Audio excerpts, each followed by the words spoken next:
একদিকে ইরান আর একদিকে বিশ্ব, এই গোটা বিশ্বকে গলা টিপে ধরে শাসন করবার সাহস এবং ঔদ্ধত্য এই মুহূর্তে অর্জন করেছে ইরান। ইরান দেখিয়ে দিয়েছে কিভাবে এই আধুনিক যুদ্ধক্ষেত্রে পশ্চিমী দুনিয়ার যে হিংস্র দাঁত কিভাবে ভেঙে গুড়িয়ে দিতে হয়। হ্যাঁ, এ কথা এবার সত্য প্রমাণ হয়েছে। জীবিত আলী আয়াতুল্লাহ খামেনেই তুলনায় মৃত আয়াতুল্লাহ আলী খামেনেই আরো বিপজ্জনক। সাদ্দাম হুসাইন মিথ্যা প্রমাণ হয়েছিলেন। তিনি যখন দাবি করেছিলেন ফাঁসি কাটে ঝোলার আগে যে মৃত সাদ্দাম হোসাইন আরো বিপজ্জনক হবে মার্কিন সাম্রাজ্যের জন্য, সে কথা সত্য প্রমাণ না হলেও আজ আয়াতুল্লাহ খামেনেইর মৃত্যুর তৃতীয় দিনে কিন্তু গোটা ইউরোপ মহাদেশকে যেভাবে ইরান পাল্টা হামলা করছে এবং গোটা ইউরোপীয় মহাদেশ, ইউরোপীয় ইউনিয়ন এই মুহূর্তে দুমড়ে মুষড়ে গেছে। তারা সাহস করছে না ইরানের বিরুদ্ধে কথা বলার। গোটা ইউরোপীয় ইউনিয়ন মাত্র কয়েকদিন আগে IRGC কে সম্পূর্ণ অন্যায়ভাবে টেরোরিস্ট অর্গানাইজেশন হিসেবে ঘোষণা করেছিল। তারপর ডোনাল্ড ট্রাম্পের প্রস্তাবে সাড়া না দিয়ে British prime minister Keir Starmer তিনি জানিয়েছিলেন আমেরিকাকে কোনোভাবেই তারা ইরান হামলায় সাথ দেবে না।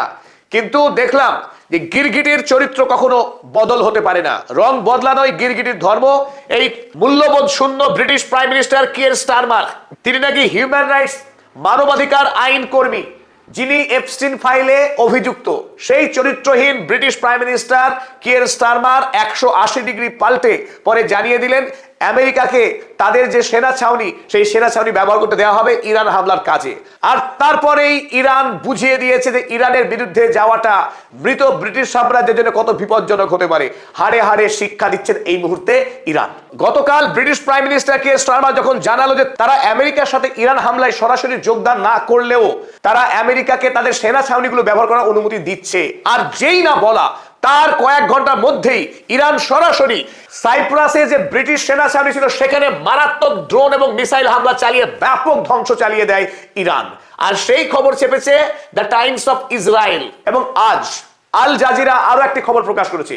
সাইপ্রাসের ওই একই সামরিক সেনা ছাউনিতে আবারও পাল্টা হামলা চালিয়েছে ইরান। এই হামলা চালিয়ে সেখানকে যে বিরাট রানওয়ে ছিল সেই রানওয়েতে এবার ধ্বংসকাণ্ড চালিয়েছে ইরান, যাতে করে মার্কিন বিমান এই সেনা ছাউনি থেকে সরাসরি ইরান হামলার কাজে ব্যবহার না করতে পারে। তাই ইরান জবাব দিতে দেরি করছে না। অফেন্সিভ স্ট্যান্ড কাকে বলে ইরান এবার দেখিয়ে দেবে। যেভাবে অন্যায় করে আন্তর্জাতিক আইন ভেঙে ইরানের সর্বোচ্চ নেতাকে খুন করেছে এই পশ্চিমী দুনিয়ার কুখ্যাত সাম্রাজ্যবাদী আগ্রাসী রাষ্ট্রগুলো মিলিতভাবে, তাই এই সমস্ত রাষ্ট্রকে মিলিতভাবে এবার জবাব দিচ্ছে ইরান। শুধুমাত্র সাইপ্রাসের ব্রিটিশ সামরিক ঘাঁটি হামলা করেই ইরান সন্তুষ্ট থাকেনি। আসল হামলা হয়েছে এবার হরমুজ প্রণালীতে, কারণ ইউরোপের যেটা life line supply chain Hormuz প্রণালী, এই হরমুজ প্রণালী পুরোটাই ইরানের নিয়ন্ত্রণে। এই হরমুজ প্রণালী হয়েই ইউরোপে তার প্রয়োজনীয় জ্বালানি যে শক্তি, সেই শক্তির উৎস পুরোটাই ইউরোপে যায় এই মধ্যপ্রাচ্য থেকে। তাই ইরান এই মুহূর্তে মধ্যপ্রাচ্যকে পুরোপুরি ইউরোপ থেকে বিচ্ছিন্ন করে দিয়েছে এই হরমুজ প্রণালীকে সম্পূর্ণরূপে বন্ধ করে দিয়ে। ইরান এমন একটি দেশ যার হাতে ভৌগোলিক শক্তি রয়েছে সর্বাধিক। ইরানকে কাবু করা কোনোভাবেই আমেরিকা বা ইউরোপের সাধ্য নয়। তার অন্যতম কারণ এই হরমুজ প্রণালী, যে প্রণালী হয়ে ইউরোপের প্রতিদিনের প্রয়োজনীয় জ্বালানি, সেই জ্বালানির প্রবাহ চলে নিরন্তর।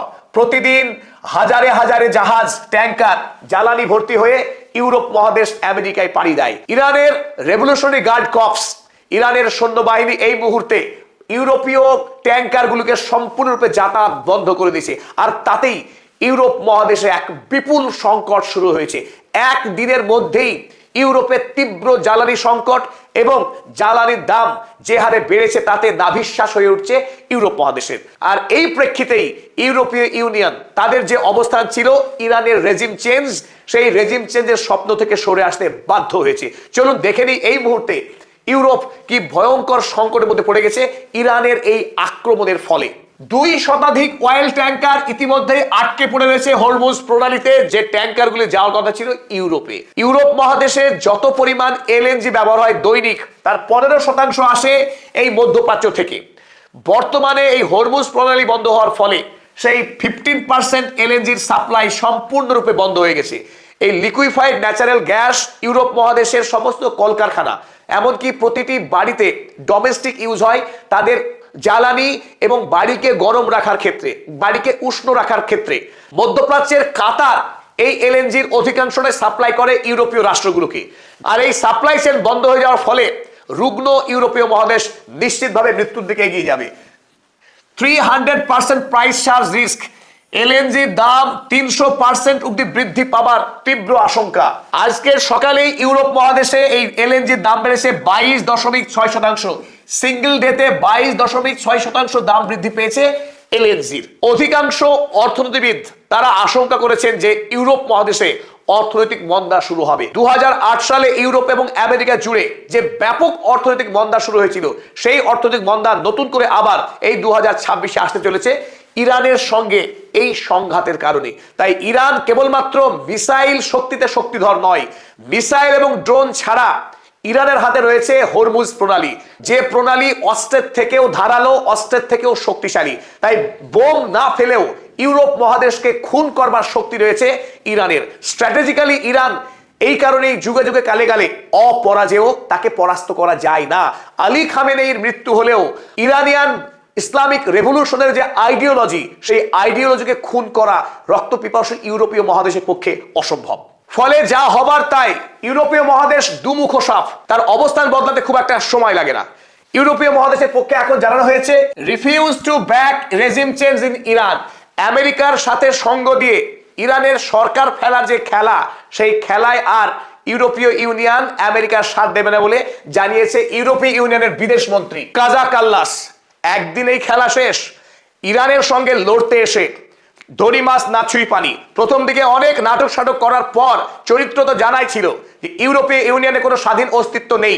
তাকে যতবারই লাথি মারুক আমেরিকা, নির্লজ্জভাবে এই ইউরোপীয় ইউনিয়ন আমেরিকার সাথেই যাবে, তাতে কোনো সন্দেহ নেই। তাতে গ্রিনল্যান্ড থাপ্পড় মেরে কেড়ে নিক, কিংবা ইউরোপীয় রাষ্ট্রগুলোর উপরে যতটাই ট্যারিফের বোঝা চাপাক, ইউরোপীয় ইউনিয়নের কোনো স্বাধীন অস্তিত্ব নেই।